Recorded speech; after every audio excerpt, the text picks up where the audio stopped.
परमेश्वर के कलाम को पढ़ेंगे। भजन संहिता की पुस्तक 109 अध्याय उसका 7 पद को हम पढ़ेंगे। जब उसका न्याय किया जाए तब वह दोषी निकले और उसकी प्रार्थना पाप गिनी जाए। परमेश्वर पिता इन वचनों के माध्यम से हम सभी को आशीर्वाद दे। प्रियो, यहाँ पर दाऊद राजा यीशु मसीह का वारस से ले उसमें का एक चेला का नाम है यहूदा इस्करियोती, जो प्रभु यीशु मसीह का खजांची था। अर्थात यीशु मसीह के सेवकाई में जो भी धन और संपत्ति आया करता था उन सब को यहूदा अपने पास में रखता था, क्योंकि प्रभु यीशु मसीह ने उसको उस काम के लिए ठहराया था। लेकिन उसके बारे में आप और मैं ये बातें प्रियो की जब यहूदा के जीवन में जब लालच आया तो यहूदा क्या किया, अपने गुरु को 30 चांदी के सिक्के में पकड़वा दिया। और अंत में जब वह यहूदा अपने होश में आया तो क्या किया, उस 30 चांदी के सिक्के को मंदिर में फेंक दिया और उसके बाद में पेड़ पर गया, रस्सी लिया और वहां आत्महत्या कर मर गया है।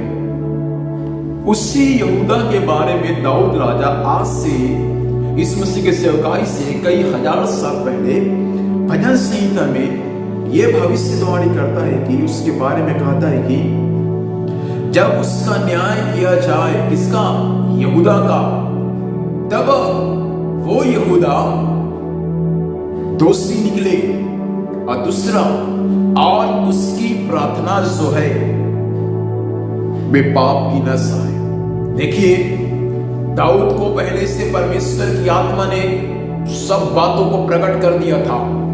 इस मसीह के साथ में रहने वाला यहूदा इस्करियोती जब वो यीशु मसीह का चेला बन जाएगा तो वो लालच में आकर अपने गुरु को 30 चांदी के सिक्के में पकड़वा देगा। इसके बारे में परमेश्वर ने स्वयं दाऊद को पहले से बता दिया था और उसको कहा था कि उसकी प्रार्थना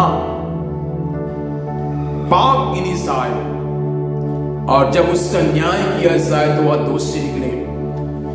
आज बहुत सारे हम कलीसिया में लोगों को देखते हैं जो यहूदा के समान रहते हैं।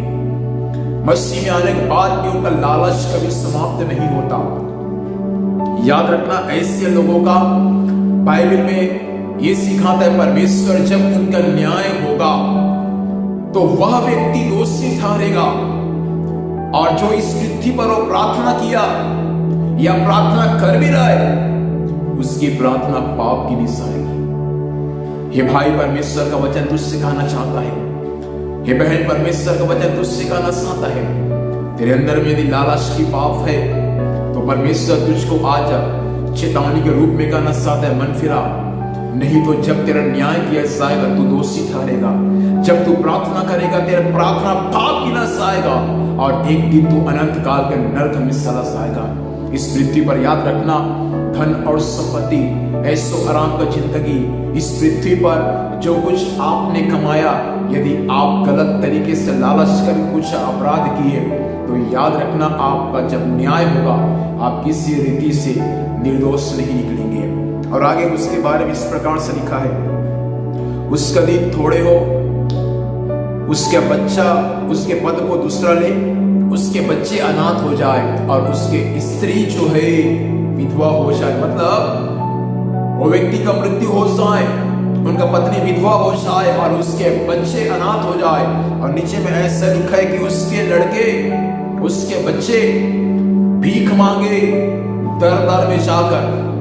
प्रियो, परमेश्वर के वचन का उल्लंघन करने वाला प्रत्येक व्यक्ति, चाहे दास हो या स्वामी हो, परमेश्वर के वचन के विरोध में कुछ अपराध उन्होंने किया है तो परमेश्वर उसको दोषी अवश्य ठहराएगा और एक दिन उसको अनंत काल के आग में परमेश्वर डालेगा जो कभी बुझता नहीं है। कोई है जो ऐसा मुझे सुन पा रहे हैं, प्रभु आपसे कहना चाहता है, भाई मन फिरा ले, बहन, परमेश्वर आपसे कहना चाहता है, मन फिरा ले, तो आप सामने परमेश्वर तेरे लिए अद्भुत काम करेगा।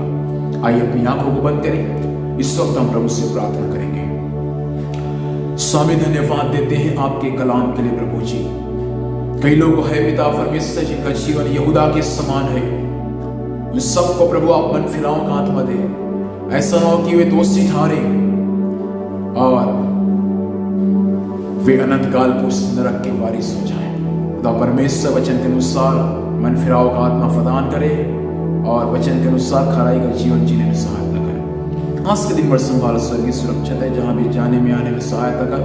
हर कार्य को प्रभु आप सफल कीजिएगा। सारा आदर महिमा आपको देते हैं, यीशु के नाम से पिता आशीष को मांगते हैं, आमीन।